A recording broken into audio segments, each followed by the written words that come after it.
Well, one of my favorite segments. It's time now for us to take a look back at this week's headline-making stories in our Reporter's Rewind.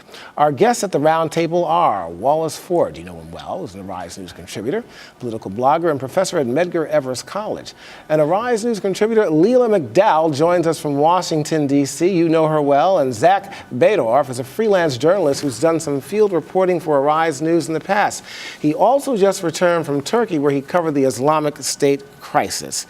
Well, welcome all, one and all. Of course, Leila down there in Washington. Good evening. Good evening. Yeah. Thank you. You know, I want to talk about Thomas Eric Duncan. We've heard the stories. Of course, Jesse Jackson prodding down to Texas in front of the hospital there. And there have been a number of complaints that perhaps if he were admitted to the hospital the first time, that he would not have died. Of course, there were concerns of the race that came up. Wallace, I want to start with you. Do you think perhaps if Duncan was white, he perhaps might be alive right now? I know about the disparity that we speak about with respect to medical treatment between African Americans and white population in the general medical system, and there's no doubt about that. However, I think what we're seeing in this case is some weakness with respect to the emergency response processes as it deals with Ebola. I think people in Dallas, Texas, really weren't prepared. The man came to the hospital, he was examined, and they weren't looking for Ebola because they just hadn't gotten the memo, as it were.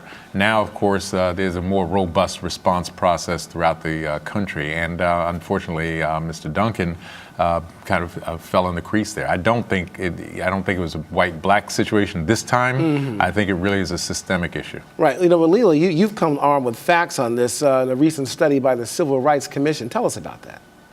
Well, what it found, it looked at the treatment of blacks, and it controlled for things like income and education and insurance.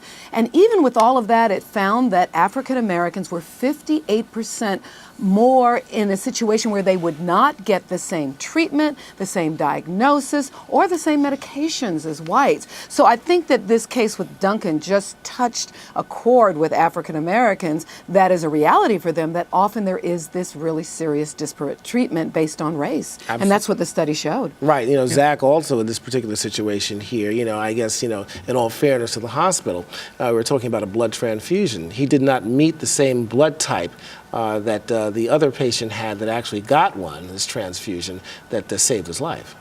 Right, and you know, I think as we look at the reporting that's coming out of you know, the West Africa, and we have to consider how many more cases are we going to have in the future as people continue to flow into the United States and around the world, and as Ebola continues to be a threat to a lot of different people through everywhere. Mm-hmm. Yeah, but one more thing I just want to point out, because we have to remember Mr. Duncan was from Liberia, right? Mm-hmm. And that should have been ringing bells in the hospital in Dallas, black or white.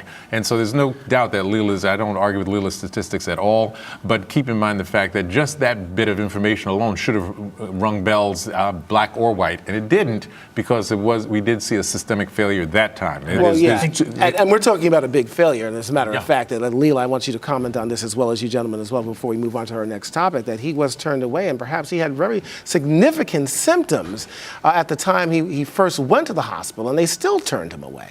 And his family told them that he told the staff that he was from Liberia, so that should have rang bells. I mean, there's no question that the process that's supposed to be in place to screen for Ebola was not in place. But the question of whether race played a role is something we'll probably never really know the answer to, because often racism is a very subconscious, subjective kind of factor. And in fact, in that study, it wasn't overt racism that caused it in most cases. It was just a kind of a subjective response to African Americans coming in for treatment. I want to move on here to our next topic here. Wallace, I want to start again with you again. Of course, President Obama is front and center, as he always is. I call it the blame Obama, syndrome here. In this particular case, though, the numbers are indeed down, specific across all polls. Mm-hmm. And he's catching all sorts of stuff from even Democrats, most recently Leon Panetta, of course, President Clinton, even Jimmy Carter. With that situation in place right now, you've got midterm elections coming up. Democrats are not looking to President Obama, except for fundraisers. You say that they're making a big mistake. I think they're making a huge mistake. The African American turnout is critical to the success of the Democratic Party nationally, and you don't turn that spigot off and on at will. And the tradition and the patterns of turnout is something that have been built up really over the last 8 to 12 years.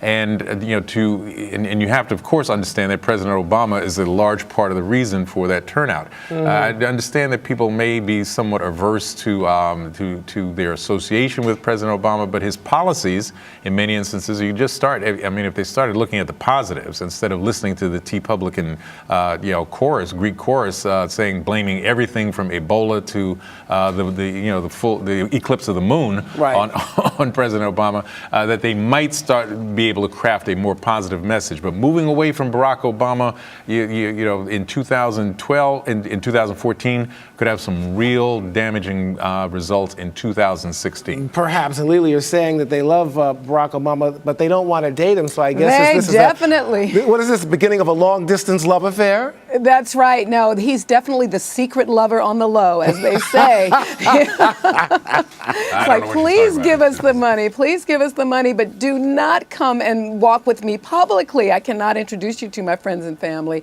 I mean, we saw Allison Grimes even refusing to say whether she voted for Obama. Clinton is going down to campaign for her right now. That's in Kentucky. But she felt that it was so toxic to announce any kind of support for Obama that she actually refused to do so. And that's now causing her a lot of problems. And of course, in North Carolina, very tight race there. Even Kay Hagan is not trumpeting her support for Obama. She's in that tight race against a very right-wing conservative called Thomas Tillis. And there the black turnout is going to be very significant. Absolutely. Well, Zach, could the Achilles heel here be foreign policy? That's front and center right now. We'll see. And one of the interesting things we're going to look for, I think, in the coming election years is what will Hillary Clinton say as she starts her campaign? How critical is she going to be of Obama's foreign policy?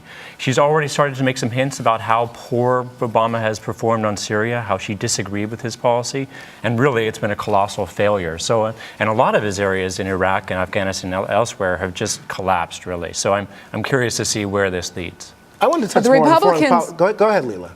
No, I was just going to say the Republicans right now politically love what's going on in the Middle East because they've strung together this narrative of Democrats and Obama cannot keep you safe. They can't keep you safe from Ebola. They can't keep you safe from ISIS, which is coming on the shores. I mean, you should see some of these ads. They're scary. You would think that there's a big Ebola virus getting ready to attack you in your house, and ISIS is literally coming into your neighborhood, and that's because the Democrats and Obama are weak.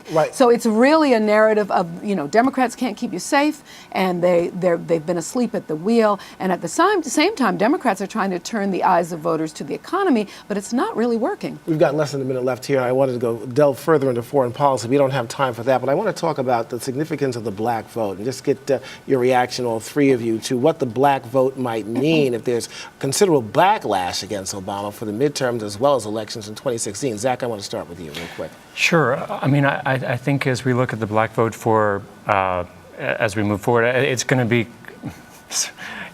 frankly, can you move on to Wallace for this one real quick? I wasn't prepared at all. Well, I would just say that the problem with the Democrats over the last 20 years or so has been taking the black vote for granted. And I think there's this notion, well, black people are going to vote for Democrats no matter what. And so we can afford to move away from Obama, trash him, deny whether we voted for him and all of those kinds of things. But we can come back and get that black vote to come out in 2016 as we need it, or even in 2014. It doesn't work that way. And I think it's a very wrong strategy. Okay, Leila, we're going to have to cut it there. We've run out of time, Leila, but Wallace, you're going to have to be the last word on that. And I want to thank all of you. Leila, you've been a wealth of information as always. Wallace, Zach, My pleasure. Thank you guys so much. Have a great weekend. Okay, and you're watching Arise America.